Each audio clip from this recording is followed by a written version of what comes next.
Hello everyone, how are you all.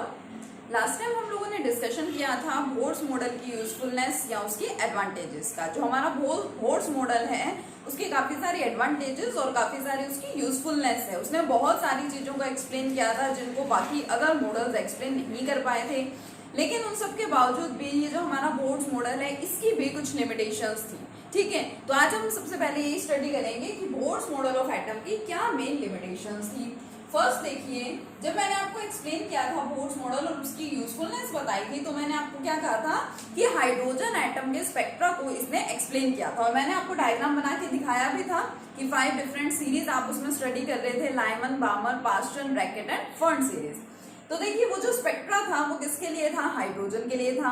और अगर आप उन्हीं सभी पॉइंट्स को हाइड्रोजन लाइक स्पीसीज के लिए भी अप्लाई करते हैं, हाइड्रोजन लाइक स्पीसीज में आपको बता चुकी थी which are like hydrogen. Which are like hydrogen का मतलब क्या है? जिस तरह से हाइड्रोजन में 1 इलेक्ट्रॉन प्रेजेंट है, तो जिन जिन स्पीसीज के अंदर 1 इलेक्ट्रॉन प्रेजेंट होगा उनको क्या बोला जाएगा? Hydrogen like species. जैसे हाइड्रोजन में 1 इलेक्ट्रॉन है, अगर मैं लिख दूं हीलियम आयन He पॉजिटिव, ठीक है, हीलियम का एटॉमिक नंबर होता है 2, उसके अंदर 2 इलेक्ट्रॉन्स है, पॉजिटिव 1, +1 साइन यहाँ पे क्या शो कर रहा है? +1 चार्ज क्या शो कर रहा है कि 1 इलेक्ट्रॉन का लॉस हुआ है। तो टोटल इलेक्ट्रॉन्स यहाँ पे कितने बचे? एक ही इलेक्ट्रॉन बचा। It means it is our hydrogen like species. ठीक है, तो जो बोर मॉडल है, बोर मॉडल ने हाइड्रोजन या हाइड्रोजन लाइक स्पीसीज के स्पेक्ट्रा को तो एक्सप्लेन कर दिया था, लेकिन अगर हम बात करें अबाउट मल्टी इलेक्ट्रॉन एटम, तो सबसे पहले हमें यहाँ पे क्या समझना है? We have to understand here the meaning of multi electron atom. Multi electron atom का मतलब क्या होता है? देखिए वो एटम जिनके अंदर प्रेजेंट होंगे मल्टी मींस क्या है? ग्रेटर देन 1, ठीक है, और more than 1 electrons. The atoms containing 2 और मोर देन 2 इलेक्ट्रॉन्स, क्या बोल सकते हैं? Greater than 1 electron is known as the multi electron atom. तो बोर मॉडल जो है, क्या मैंने आपको जब ये बोर मॉडल समझाया था और जब इसकी मैंने आपको यूजफुलनेस और एडवांटेजेस बताई थी, क्या मैंने वहां पे एग्जांपल लिया था सोडियम एटम का जिसके अंदर 11 इलेक्ट्रॉन्स हैं? क्या मैंने वहां पे एग्जांपल लिया हीलियम एटम का जिसके अंदर 2 इलेक्ट्रॉन्स हैं? नहीं। इट मीन हमारा ये जो मॉडल है Bohr's model of atom, it is applicable only for hydrogen and hydrogen like species. अगर मैं बात करती हूँ यहाँ पे मल्टी इलेक्ट्रॉन एटम के बारे में, तो मल्टी इलेक्ट्रॉन एटम के लाइन स्पेक्ट्रा को जो बोर मॉडल है वो एक्सप्लेन नहीं कर सका था। तो फर्स्ट लिमिटेशन हमारे पास में यही है बोर्स मॉडल की, क्या है कि this model is applicable only in case of hydrogen और हाइड्रोजन लाइक स्पीसीज। अब मैं एप्लीकेबल किस वे में या किस सेंस में बोल रही हूँ? लाइन स्पेक्ट्रा के वे में मैं बोल रही हूँ। ठीक है, तो इसमें लिखिए आप लोग, this model explains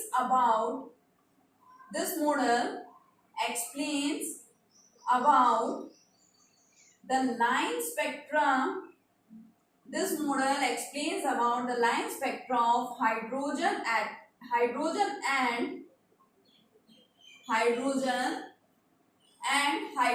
like species. ठीक है, इसने हाइड्रोजन और हाइड्रोजन लाइक स्पीसीज के लाइन स्पेक्ट्रा को एक्सप्लेन कर दिया था, but it do not explain the line spectra of multi electron atom. Note कीजिए साथ साथ में, ठीक है, लेकिन इसने एक्सप्लेन नहीं किया था लाइन स्पेक्ट्रा किसके लिए? मल्टी इलेक्ट्रॉन एटम के लिए। मल्टी इलेक्ट्रॉन एटम का मतलब क्या है? The atom containing more than 1 electron, ठीक है, उसको हम क्या बोलते हैं? मल्टी इलेक्ट्रॉन एटम बोलते हैं। आए समझ में अच्छे से? तो ये क्या है? फर्स्ट लिमिटेशन है। और इसी में ही एक और भी यहाँ पे पॉइंट नोट करने का है कि हाइड्रोजन और हाइड्रोजन लाइक स्पीसीज के लाइन स्पेक्ट्रा को इसने एक्सप्लेन तो कर दिया, लेकिन अगर हम उसको भी एक और ज्यादा बेटर रिजॉल्विंग पावर वाले माइक्रोस्कोप से ऑब्जर्व करें, मींस जो हमें जो इस तरह का स्पेक्ट्रम बना था ना, जो मैंने आपको इस तरह का लाइन स्पेक्ट्रा एक्सप्लेन किया था, 5 सीरीज मैंने आपको वहां पे दिखाई थी। सपोज इसमें से यहाँ पे आ रहा है इन ऑर्बिट्स में, यस, ये सपोज आपकी first series, Lyman series, Balmer series, ये सब मैंने आपको इस तरीके से बताया था। ठीक है, तो इसके अंदर देखिए मैं इस तरह का एक एग्जांपल लेके आपको बता रही हूँ। सपोज ये मेरी फर्स्ट सीरीज है। अब इसके अंदर आपको क्या दिखाई दे रहा है? यहाँ पे 3 लाइंस तो दिखाई दे रही है, लेकिन अगर मैं इसी स्पेक्ट्रम को ऑब्जर्व करूं with a microscope having better resolving power, ठीक है, एक ऐसा पावरफुल माइक्रोस्कोप जिसकी जो रिजॉल्विंग पावर है वो और ज्यादा बेटर है, उसके प्रेजेंस में क्या दिखाई देगा आपको कि ये वाली जो लाइंस है, इन लाइंस की भी फर्दर क्या हो रही है, स्प्लिटिंग हो रही है, ठीक है। हमें तो यहाँ पे देखो ये लाइंस दिखाई दे रही है ना, वहां पे क्या आप ऑब्जर्व कर पाएंगे कि इन फर्दर लाइंस की भी फर्दर क्या होती है, स्प्लिटिंग होती है, ये लाइंस भी क्या हो जाती है, स्प्लिट हो जाती हैं, और उस टाइप का जो स्पेक्ट्रम मिलता है ना, जो हमें मिलेगा उसको बोला जाता है फाइन स्ट्रक्चर और फाइन स्पेक्ट्रम, ठीक है। क्या बोलेंगे उसको, फाइन स्पेक्ट्रम और फाइन स्ट्रक्चर। तो देखिए ये इसकी लिमिटेशन थी। फर्स्ट लिमिटेशन बोर मॉडल की क्या थी कि this model explains about the line spectra of hydrogen and hydrogen like species only, but it do not explain the line spectra of multi electron atom. एक तो ये बात हो गई, और इसी के साथ क्या है कि इफ द हाइड्रोजन स्पेक्ट्रम या हम यूं बोलते हैं if the line spectra of hydrogen atom is observed with a better resolving power microscope, then these lines were also observing to be splitted. ये लाइंस हमें और कैसी ऑब्जर्व हो रही थी कि और ज्यादा इनके अंदर स्प्लिटिंग हो रही है, and this type of structure is known as the fine structure और फाइन स्पेक्ट्रम। ये इसकी फर्स्ट लिमिटेशन थी, ठीक है। सेकंड लिमिटेशन देखिए इसकी क्या थी। अब सेकंड लिमिटेशन के अंदर हम यहाँ पे लेके आते हैं इलेक्ट्रिक और मैग्नेटिक फील्ड, ठीक है। अब सपोज आपके पास कोई रेडिएशंस हैं,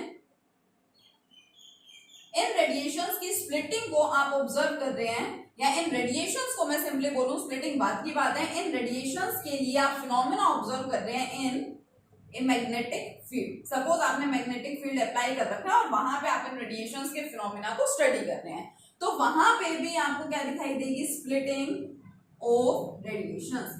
मतलब जो रेडिएशंस है वो मैग्नेटिक फील्ड में भी क्या हो जाती है, स्प्लिट हो जाती है। अगर आप मैग्नेटिक फील्ड प्रोवाइड कर देते हैं, अप्लाई करते हैं वहां पे, और सिर्फ मैग्नेटिक फील्ड ही नहीं, अगर आप इलेक्ट्रिक फील्ड में भी ये सब ऑब्जर्व करें तो वहां पे भी आपको स्प्लिटिंग दिखाई देगी, ठीक है।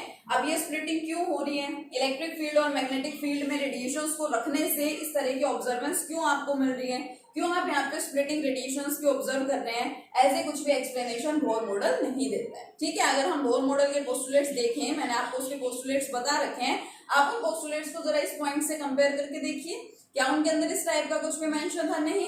इट मींस जो हमारा बोर्ड्स मॉडल है वो इस चीज को एक्सप्लेन करने में भी फेल हो गया था, इस चीज को एक्सप्लेन नहीं कर पाया था कि रेडिएशंस की इलेक्ट्रिक और मैग्नेटिक फील्ड में स्प्लिटिंग क्यों हो जाती है। और इसी के साथ हमारे पास दो मेन टर्म्स यहाँ पे निकल के आती हैं, दो मेन नेम्स आपको यहाँ पे स्टडी करने हैं। देखिए द स्प्लिटिंग ऑफ इफेक्ट है दो, the splitting of radiations, the splitting of radiations in magnetic field. अब मैग्नेटिक फील्ड के अंदर रेडिएशंस की क्या हो रही है, स्प्लिटिंग हो रही है, मींस एक फिनोमिना है, ये एक इफेक्ट है जिसको आप स्टडी कर रहे हैं, and this effect is known as the Zeeman effect. ये जो आप इफेक्ट देख रहे हैं ना कि रेडिएशंस की स्प्लिटिंग हो रही है मैग्नेटिक फील्ड में, इस इफेक्ट का नाम क्या है, ज़ीमन इफेक्ट। सेकेंड, इलेक्ट्रिक फील्ड की भी मैंने बात की, तो स्प्लिटिंग ऑफ रेडिएशंस, देखिए रेडिएशन स्प्लिट हो रही है, splitting of radiations in electric field. Electric field में रेडिएशंस की जो स्प्लिटिंग होती है वो भी एक इफेक्ट है, and that effect is known as the Stark effect. क्या है उस इफेक्ट का नाम, देखिए स्टार्क इफेक्ट है, याद रखिएगा इनको, 1 मार्क में पूछे जाने वाली बात है, ठीक है। रेडिएशंस की स्प्लिटिंग हो जाती है मैग्नेटिक फील्ड में भी और इलेक्ट्रिक फील्ड में भी। The splitting of radiations in magnetic field is known as the Zeeman effect, and the splitting of radiations in electric field is known as the Stark effect. और अगर हम ये radiations की स्प्लिटिंग की बात ना बोले तो हम सिंपली ये भी बोल सकते हैं, Bohr's model could not explain the Zeeman effect and the Stark effect. जो हमारा बोर मॉडल है उसने ना तो ज़ीमन इफेक्ट को एक्सप्लेन किया था और ना ही स्टार्क इफेक्ट को एक्सप्लेन किया था। तो दो मेन लिमिटेशंस तो ये हैं, ठीक है। अब देखिए हम जब एटम के बारे में कंप्लीट डिटेल स्टडी करते हैं तो उससे हमें पता चलता है कि एटम का जो एग्जैक्ट मॉडल है वो कैसा होता है, 3D मॉडल है, 3 डायमेंशनल मॉडल होता है। लेकिन क्या इस मॉडल में जो बोर मॉडल है, क्या इसके अंदर 3 डायमेंशंस की कुछ बात की गई थी, नहीं की गई थी। तो हम थर्ड लिमिटेशन में क्या मेंशन करते हैं कि this model could not explain 3 dimensional model of atom. इस मॉडल ने एटम के 3D मॉडल, 3 डायमेंशनल मॉडल को एक्सप्लेन नहीं किया था। इसके अलावा हम और छोटी छोटी चीजों की बात करें, जैसे कि जो मॉलिक्यूल्स हैं उनकी शेप्स होती हैं, किस तरह से हम उनकी शेप्स को पता लगाते हैं कि ये जो मॉलिक्यूल है इसकी शेप इस टाइप की होगी। अमोनिया है, ठीक है, अमोनिया की शेप होती है पिरामिडल। वाटर है, वाटर की बैंड शेप होती है या वी शेप उसे बोली जाती है, ठीक है। मीथेन है, टेट्राहेड्रल उसकी शेप होती है, टेट्राहेड्रल स्ट्रक्चर होता है। तो अब देखा जाए तो उन शेप्स के बारे में इस मॉडल ने कुछ भी नहीं कहा, ये भी उसी की लिमिटेशन में आ जाती है कि this model could not explain the shapes of the molecules.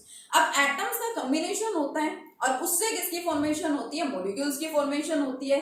अब ऐसा क्यों होता है ये भी कुछ इस मॉडल ने एक्सप्लेन नहीं किया था, तो ये भी उसके अंदर लिमिटेशंस में ही आ जाती हैं, ठीक है। फर्स्ट जो लिमिटेशन है बेसिकली इसकी, that deals with the line spectra, line spectra से रिलेटेड है। सेकंड वाले की बात करें तो स्प्लिटिंग ऑफ रेडिएशन से रिलेटेड है। Third limitation is that this model could not explain the 3 dimensional model of the atom, atom के 3D मॉडल को ये एक्सप्लेन नहीं कर पाई थी थ्योरी।